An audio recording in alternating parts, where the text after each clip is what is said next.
Hey guys, so I just got the new Too Faced Italian Spritz palette.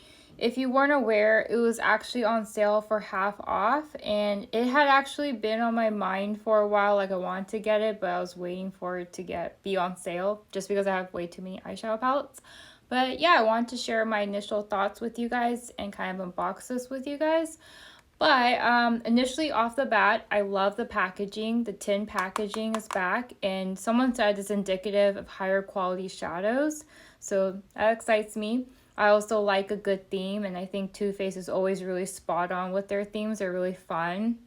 And just looking inside, um, again, just it's actually really lightly scented. It's supposed to smell like an Italian spritz, but doesn't smell like alcohol or anything like that. It's just like really lightly scented. You can't it's not overwhelming at all.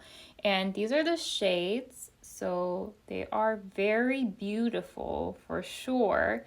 I like how there's a lot of teals and there's like pops of color, but at the same time there are some warm browns as well. The only thing is, someone said that they actually have a good color story once you start using it. So I don't know, sometimes I feel kind of overwhelmed when I see like, pops of color.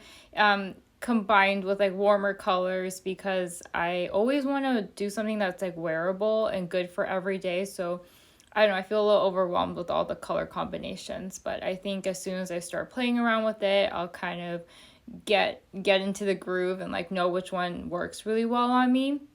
But other than that, again, like really cute names as well. There's like gelato, there's impostable. So they're really spot on with the themes and like having punny names for the shades. But other than that, yeah, and I don't really see a lot of overlap with these colors in here compared to what I currently have in my eyeshadow collection again. So I think it's like a nice added touch, but just overwhelmed again with all the color combinations and trying to figure out if it's going to work for fall as well. Definitely it's like a fun, vibrant, summery palette. But yeah, I'm going to start playing around with this, and I heard people like just praising how the quality of the shadows it's very high quality. So I'm excited to kind of start playing around with the colors, and I will definitely film some looks and let you guys know more thoughts once I start creating different looks with it. But yeah, I want to pop on here and share that with you guys. Thanks for watching. Bye.